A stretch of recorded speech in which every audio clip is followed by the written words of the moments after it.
जय हिंद फ्रेंड्स। आज आपको ज्योग्राफी के बारे में बताएंगे जो क्लास 7 की एनसीईआरटी शुरू किए हैं, जिसमें से आज दूसरा चैप्टर है। पहला चैप्टर कल पढ़ा चुके हैं। अब आज हम दूसरा चैप्टर पढ़ाएंगे। दूसरा चैप्टर में दिया है हमारी पृथ्वी के अंदर के बारे में। इस चैप्टर में हम पढ़ेंगे हमारी पृथ्वी के अंदर के बारे में। वैसे तो हम कह सकते हैं कि पृथ्वी जो है ये हमेशा गतिशील रहती है, ये हमेशा परिवर्तन करते रहती है। मगर हम इसमें ये समझेंगे कि जैसे पृथ्वी के अंदर और बाहर में क्या परिवर्तन हो रहा है, कैसे हो रहा है, इसके बारे में पूरी जानकारी हम रखेंगे इस चैप्टर में। आइए हम समझते हैं पृथ्वी का आंतरिक भाग। पृथ्वी के आंतरिक भाग को हम कह सकते हैं, एक एग्जाम्पल के लिए हम कह सकते हैं कि जो यह एक प्याज की तरह पृथ्वी को समझ सकते हैं। एक प्याज की तरह जो दर परत रहती है, इसे पृथ्वी भी हमारी बनी हुई है। परत दर परत कोई न कोई परत बनी हुई है। आइए हम उसी के बारे में आपको हम बढ़िया से समझाएंगे, बताएंगे। जैसे प्याज की तरह है, इसके ऊपरी परत को प्रॉपर्टी कहते हैं। यानी ये इसका अनेक अनेक नाम है, इसमें एनसीईआरटी में प्रॉपर्टी दिया है, तो इसको प्रॉपर्टी के नाम से जानेंगे हम। प्रॉपर्टी कहते हैं ये सबसे पतली परत है, होती है। ये महाद्वीप में 35 किलोमीटर तथा वही समुद्र में 5 किलोमीटर इसकी गहराई मानी गई है। तो कह सकते हैं ये महाद्वीपों में इतना गहरा क्यों है, ये हम समझने के लिए हम समझेंगे कि जब हम महाद्वीपों में रहते हैं, ये तो हमारा महाद्वीप जो है बहुत ऊंचाई पे है, जो समुद्र है वो बहुत गहराई में है। इसीलिए कहते हैं जैसे हम एशिया महाद्वीप में रहते हैं, तो यहाँ से हम देखेंगे गहराई इसकी समझेंगे प्रॉपर्टी का, तो ये लगभग 35 किलोमीटर तक की गहराई तक है। वही हम अगर समुद्र में देखेंगे, समुद्र में केवल 5 किलोमीटर तक इसकी दूरी नजदीक गहराई दी गई है। यह किस किस चीज से बनी है, आइए हम समझते हैं। महाद्वीपों में सन्निहित मतलब मिक्सिंग मिला हुआ मुख्य रूप से सिलिका एवं अल्युमिनियम के जैसे खनिजों से बने होते हैं। सिलिका एवं अल्युमिनियम के खनिजों से बने होते हैं, जो यह पृथ्वी के हमारे कह सकते हैं महाद्वीपों में सिलिका एवं अल्युमिनियम के प्रॉपर्टी पाए जाते हैं। मतलब पहला परत जो पाई जाती है यह हमें सिलिका एवं अल्युमिनियम की पाई जाती है, और ये खनिजों से बने होते हैं। इसे सीएल भी कहते हैं, मतलब शॉर्ट फॉर्म है इसका। शॉर्ट फॉर्म में इसे हम क्या कह सकते हैं, सीएल के नाम से भी जाने जाते हैं। इस क्वेश्चन बना दे, सीएल किसे कहते हैं, किस भाग में पाया जाता है। प्रॉपर्टी की पहली परत में, पृथ्वी की पहली परत में प्रॉपर्टी में यह सीएल पाया जाता है, सिलिका एवं अल्युमिनियम पाया जाता है। ठीक है, ये हो गया। अब इसके बारे में समझते हैं। महासागर की प्रॉपर्टी मुख्यतः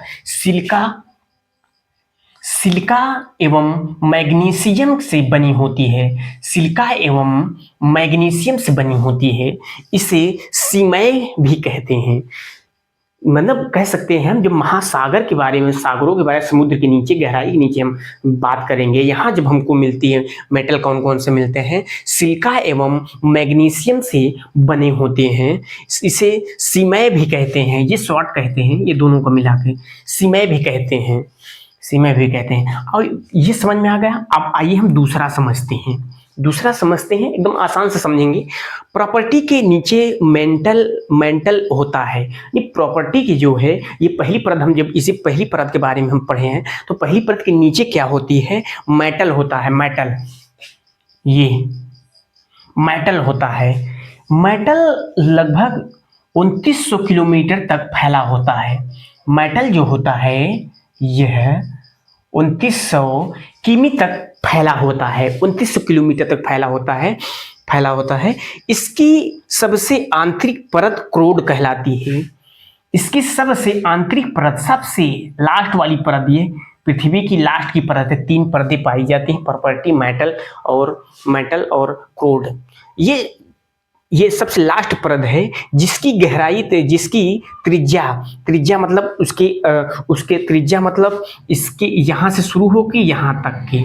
और त्रिज्या का मतलब यही होता है कि इसकी लंबाई के वहाँ से शुरू करके वहाँ तक की, मतलब यहाँ से शुरू करके यहाँ तक 3500 किलोमीटर तक गहराई तक फैली हुई है। इसको 3500 किलोमीटर तक गहराई तक फैली हुई है, जो क्या कहते हैं, क्रोड, जो क्रोड है, देखिए तीनों परत बता दे रहे हैं आपको। पहली परत प्रॉपर्टी है, जो इसकी गहराई समुद्र में अलग है और ये महाद्वीपों में कुछ अलग है। महाद्वीपों में इसे 35 किलोमीटर के बीच मानी जाती है, ये महासागरों में 5 किलोमीटर मानी जाती है। और वही हम समझेंगे कि मेटल में यह 2900 किलोमीटर तक मानी जाती है। वही हम चले आते हैं क्रोड, जो सबसे निचला भाग है, क्रोड के बारे में दिया है। क्रोड ये 3500 किलोमीटर तक फैली है। ये पृथ्वी का लास्ट बिंदु है, पृथ्वी का क्रोड, गहराई इसकी फैली हुई है। निकल एवं लोहे की बनी होती है। जो क्रोड जो है यह निकल और लोहे का बना होता है। निकल और लोहे का बना होता है। निकल और लोहे की बनी होती है। इसे नीफे भी कहते हैं, नीफे कहते हैं।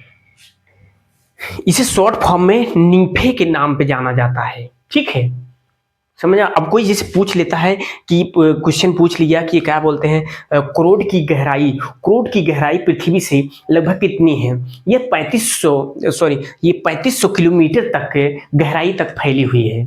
3500 किलोमीटर तक गहराई तक फैली हुई है, जिसमें निकल एवं लोहे की प्रचुर मात्रा में इसके मिलता है, और इसे नीफे भी कहते हैं, जिसे ये नीफे कहते हैं। ठीक है, आइए हम समझते हैं सेल के बारे में। सेल के बारे में समझेंगे, सेल कितने प्रकार के हैं, क्या हैं, इनके बारे में हम समझेंगे। ठीक है, ये वाला समझेंगे। सेल एवं खनिज के बारे में। पृथ्वी की प्रॉपर्टी बनाने वाले खनिज पदार्थ किसी भी प्रकार प्राकृतिक पिंड को सेल कहते हैं। क्या कह रहा है, आराम समझिए।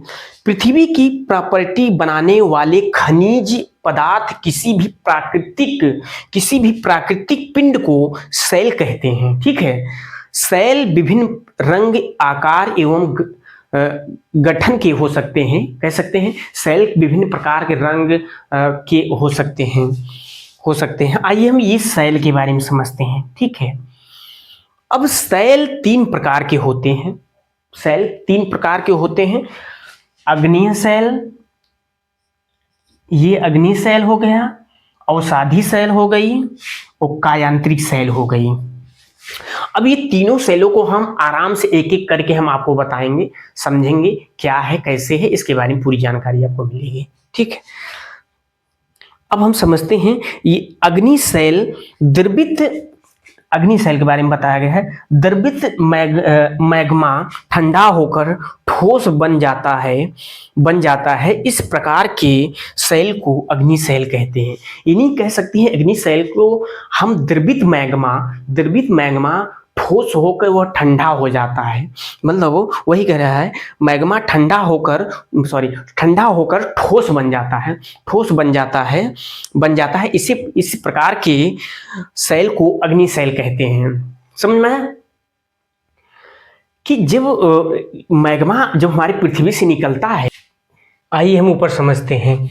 ये दो प्रकार की होते हैं, जिसमें से कह सकते हैं अंतर्वेदी सेल, बहिर्वेदी सेल। अंतर्वेदी सेल और बहिर्वेदी सेल के बारे में हम समझेंगे। इसमें बहिर्वेदी सेल से महीन दानों वाली होती है, क्योंकि जब मैग्मा ऊपर निकलता है, जब ऊपर ज्वालामुखी का मैग्मा जब ऊपर सतह पर आकर, ऊपरटी पर आकर वह ठंडा हो जाता है। जब ठंडा हो जाता है तो वो महीन कणों का रूप ले लेता है। इसलिए यह कह रहा है महीन दानों वाली होती है। जैसे बेसाल्ट दक्कन का पठार बेसाल्ट शैलों से बना हुआ है। दक्कन का पठार जो है बेसाल्ट शैलों से बना हुआ है। अब ये अंतर्वेदी अग्नि सेल के बारे में समझते हैं। ये अंतर्वेदी सेल धीरे धीरे ठंडा होने के कारण बड़े दानों का रूप ले लेता है। जैसे कह सकते हैं कि जब जब मैग्मा जो होता है ज्वालामुखी का जो ऊपर आ जाता है, वह जब धीरे धीरे ठंडा हो, जब ऊपर आके ठंडा हो जाता है तो वह छोटे छोटे कण के रूप में हो जाता है। यही जब हम देखते हैं कि जमीन के अंदर, हमारी पृथ्वी के अंदर भूपट्टी पर यह जब ठंडा होता है, जब ठंडा होता है वो अंदर ही रह जाता है। जब अंदर रह जाता है तो वह धीरे धीरे ठंडा होने के कारण वह बड़े दानों का रूप ले लेता है। जब बड़े दाने का रूप ले लेता है तो बड़े दानों का रूप ले लेता है, तब ऐसे ही एक उदाहरण है, ग्रेनाइट बनते हैं। ग्रेनाइट का पत्थर जो हम समझते हैं, ग्रेनाइट हमारे ग्रेनाइट जो पत्थर हम लोग यूज करते हैं ग्रेनाइट बनते हैं। इससे अंतर्भेदी अग्निशैल के बारे में बताया गया है।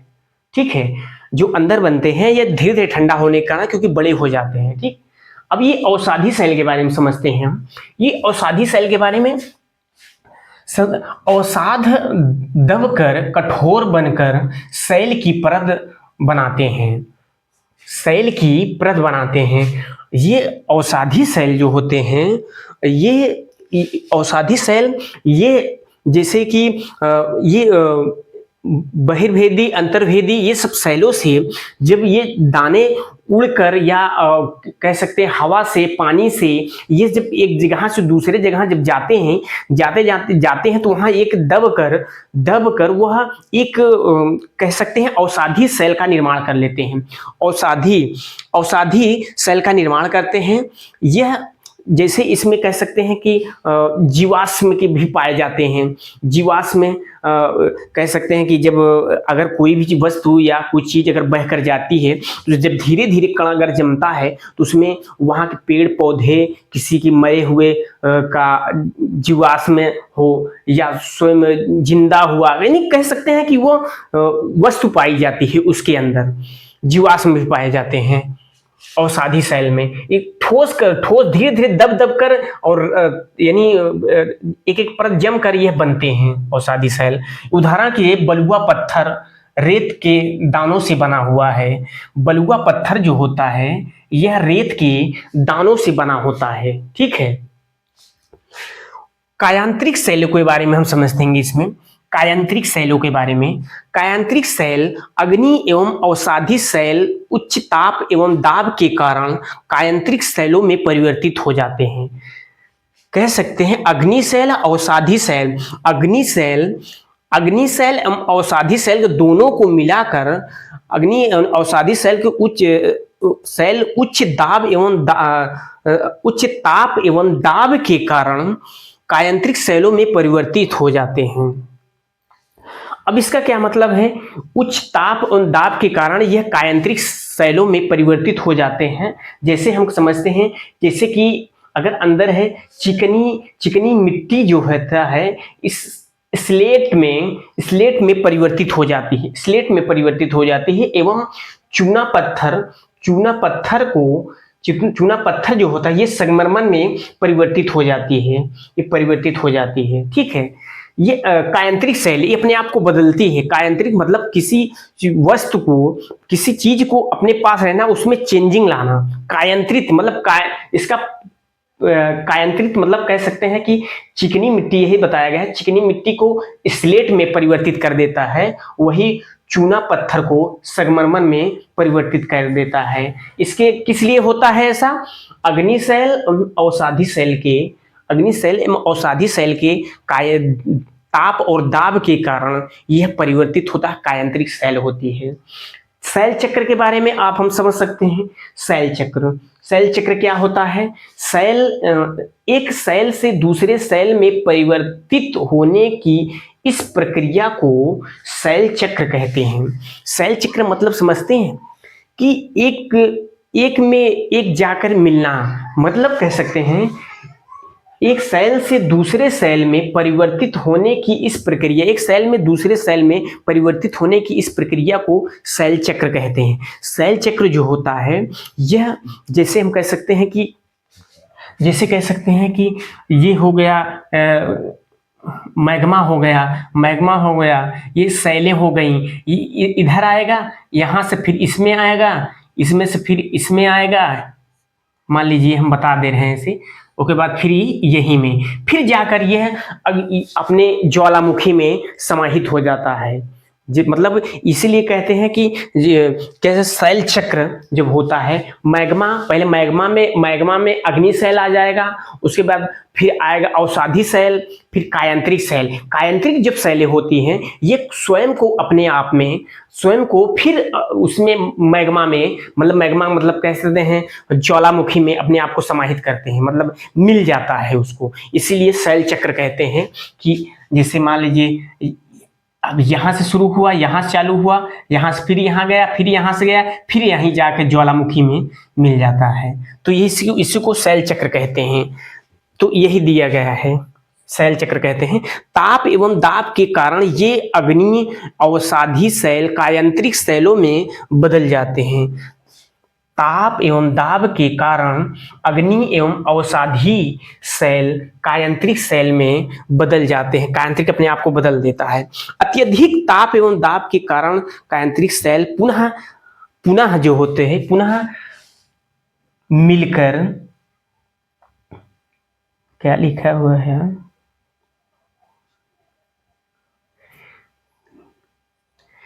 पुनः निकलकर मैग्मा बन जाते हैं। यही कह सकता है कि अत्यधिक ताप एवं दाब के कारण कायांत्रिक शैल पुनः निकलकर मैग्मा में जाकर मिल जाते हैं। यह मैग्मा पुनः ठंडा होकर फिर अग्नि शैल का रूप ले लेते हैं। ठीक है, ये शैल चक्र इसीलिए कहते हैं, ये सब शैल चक्र है यहां से यहां तक की, इसलिए दिया गया है। अत्यधिक ताप एवं दाब के कारण होता है। ठीक।